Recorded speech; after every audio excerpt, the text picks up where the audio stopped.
Kita baru saja menyaksikan sebuah malam bersejarah dari panggung megah Teater du Châtelet, Paris. Lampu sorot berkilauan, deretan bintang sepak bola dunia hadir dengan setelan jas mewah, dan para legenda duduk berdampingan menyaksikan siapa yang akan dinobatkan sebagai pemain terbaik dunia. Dan akhirnya, setelah penantian panjang, dunia mendengar satu nama, Ousmane Dembélé. Pemain sayap lincah Paris Saint-Germain itu resmi menggenggam Ballon d'Or 2025. Sorak-sorai penonton pecah, kamera menyorot wajah penuh haru Dembélé. Dengan langkah pasti ia menuju panggung, menyalami para legenda, lalu menerima trofi emas yang telah lama menjadi impian. Trofi itu berkilau di tangannya, menandai puncak perjalanan panjang seorang pemain yang pernah diragukan masa depannya karena cedera, namun kini berdiri sebagai raja sepak bola dunia. Sepanjang musim lalu, performa Dembélé bisa dibilang luar biasa. Ia bukan hanya pencetak gol, bukan sekadar pemberi asis, tapi juga inspirasi di ruang ganti.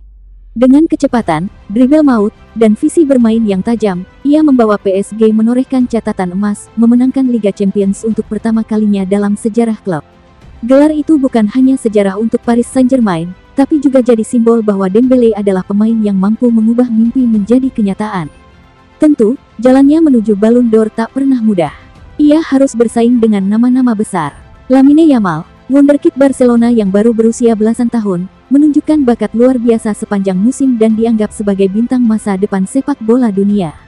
Sementara itu, Vitinha, rekan setim di PSG, tampil sebagai pengatur tempo permainan dengan kecerdasan yang membuatnya jadi salah satu gelandang terbaik dunia. Namun, di antara nama-nama besar itu, sorotan tetap jatuh pada Dembélé, pemain yang berhasil mengombinasikan pengalaman, kedewasaan, dan performa konsisten di level tertinggi. Dan di momen puncak ini, pidato singkatnya membuat suasana semakin emosional. Ia mengenang masa-masa sulit di Barcelona, saat kariernya hampir terhenti karena cedera panjang. Ia berterima kasih kepada keluarganya, rekan setim, dan juga kepada fans PSG yang selalu mendukung. Tanpa mereka, saya tidak mungkin berdiri di sini, ucap Dembélé dengan mata berkaca-kaca. Malam ini, dunia sepak bola mendapatkan cerita baru. Dari bocah kecil yang bermain di jalanan Vernon, Prancis, menjadi pemain yang pernah jatuh bangun karena cedera, hingga akhirnya berdiri tegak di panggung tertinggi sepak bola dunia. Inilah kisah inspiratif seorang juara sejati. Ousmane Dembélé, dengan segala perjuangan dan kerja kerasnya, kini tercatat dalam sejarah bersama nama-nama legendaris seperti Lionel Messi, Cristiano Ronaldo, Luka Modric, dan Karim Benzema.